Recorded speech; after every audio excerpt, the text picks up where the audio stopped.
Shalom saudara yang Tuhan Yesus kasihi, selamat bergabung lagi dalam program Levi Ministry.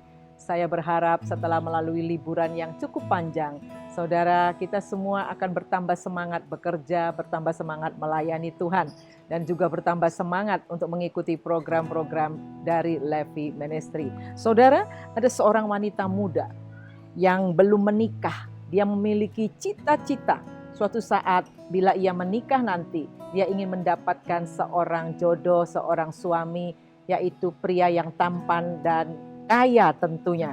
Dia berpikir, pastilah dia akan memiliki hidup yang sangat bahagia jika cita-citanya terkabul. Dan benar saudara, akhirnya wanita ini menikah dengan pria idamannya. Seorang pria yang tampan, seorang pria yang kaya. Dan setelah mereka menikah, tibalah hari-hari bulan madu yang sangat luar biasa, yang sangat menyenangkan. Setelah hari-hari bulan madu itu berlalu, mereka kembali ke rutinitas masing-masing, kembali kepada keluarga, kehidupan keluarga normal seperti orang sesungguhnya. Nah saudara, beberapa bulan menikah, beberapa bulan hidup berumah tangga bersama, bukan kebahagiaan yang didapat, tetapi malah penderitaan. Suami wanita ini memang kaya, tetapi saudara ternyata dia sangat pelit. Sang istri sangat menderita dan diam-diam dia menyesali pilihannya. Kenapa dia menikah dengan pria yang ternyata sangat pelit dan perhitungan dalam hal keuangannya. Nah, kebahagiaan sang istri ini hari demi hari, bulan demi bulan mulai terusik saudara. Dan dia mulai pudar kebahagiaan dan cintanya karena sifat suami yang tidak sesuai harapannya. Dia mulai berangan-angan dan berpikir bagaimana seandainya dia bercerai saja. Untuk apa mempertahankan pernikahan yang tidak bahagia ini? Saudara yang Tuhan Yesus kasihi, mungkin menjadi perenungan kita juga saat ini. Apakah jika suami wanita ini adalah seorang yang tidak pelit, mungkin royal, mungkin murah hati. Mungkinkah dia juga merasakan kebahagiaan dalam pernikahannya? Belum tentu bukan? Lalu kebahagiaan itu sebenarnya ditentukan oleh siapa? Nah saudara, kita akan mencari jawabannya dalam kitab Injil Lukas pasal 11 ayat 27 sampai 28. Saya akan bacakan Lukas 11 ayat 27 terlebih dahulu. Ketika Yesus masih berbicara, berserulah seorang perempuan dari antara orang banyak dan berkata kepadanya, "Berbahagialah ibu yang mengandung engkau dan susu yang telah menyusui engkau." Saudara, pada waktu itu banyak orang yang mengikuti Yesus, kagum pada Yesus. Apa yang Yesus lakukan? Yesus mengajar dengan kata-katanya yang penuh hikmat. Wajah Yesus yang penuh kasih sayang, penuh kemurahan hati. Perhatian Yesus untuk orang-orang miskin dan berdosa.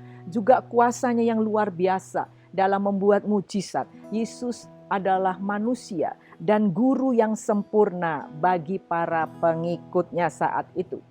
Dan juga beberapa orang tua yang melihat Yesus pun mengaguminya saudara, sebagai seorang anak muda yang luar biasa.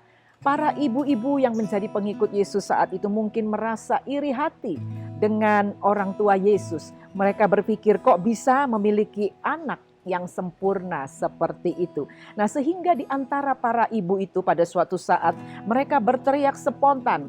Ya, mereka mengatakan sungguh berbahagia sekali ibumu yang sudah mengandung dan menyusui engkau.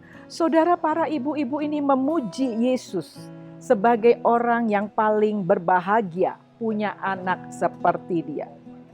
Tetapi Yesus menepis anggapan dan pandangan-pandangan yang bisa menyesatkan tersebut. Pandangan-pandangan yang akan membuat orang makin tidak bahagia lagi jika tidak sesuai dengan yang diharapkan. Saudara, Yesus tidak diam saja. Dia harus menyatakan kebenaran untuk menyanggah pernyataan-pernyataan yang mungkin menyesatkan dan akan membuat orang salah untuk menilai suatu kebahagiaan. Dan pernyataan Yesus ini bisa jadi membuat telinga orang yang mendengarnya akan menjadi merah saudara. Mungkin juga ibunya sendiri dan saudara-saudaranya sendiri ketika mendengarkan kebenaran ini dinyatakan, mungkin setengah tidak enak hatinya. Tetapi bagi Yesus saudara, kebenaran harus dinyatakan.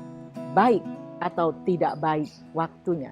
Saudara, kebahagiaan menurut kacamata Allah, dan ini juga yang dikehendaki Allah yang harus kita lakukan. Ayat 28, Lukas 11 ayat 28.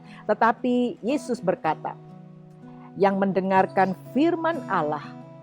Tetapi Yesus berkata, yang berbahagialah ialah mereka yang mendengarkan firman Allah dan yang memeliharanya. Amin. Saudara, inilah jawaban Yesus yang dinanti-nantikan semua orang pada zaman sekarang, yang makin banyak menghadapi masalah, makin bertambah banyak juga menghadapi penderitaan pada akhir-akhir zaman ini.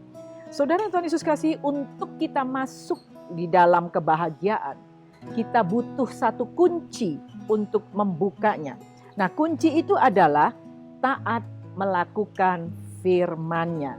Saudara yang Tuhan Yesus kasihi, jika Anda seorang istri ingin menjadi istri yang bahagia, jangan menuntut suami sempurna, tetapi ubahlah dirimu menjadi sempurna dengan cara tunduk dan hormati dia sebagai kepala keluarga, dan layanilah suamimu seperti untuk Tuhan, bukan untuk manusia.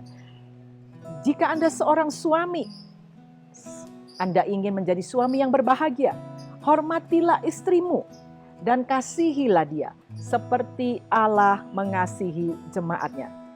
Jika Anda ingin menjadi orang tua yang berbahagia, kasihilah anak-anakmu, jangan sakiti hatinya, dan ajarlah mereka melalui teladan hidupmu di dalam melakukan firman Tuhan. Saudara, inilah kesimpulannya, bahwa kebahagiaanmu yang sejati tidak ditentukan oleh orang lain atau oleh materi, tetapi kebahagiaanmu ditentukan oleh dirimu sendiri yang setia mendengar firman Tuhan, memeliharanya, dan melakukannya.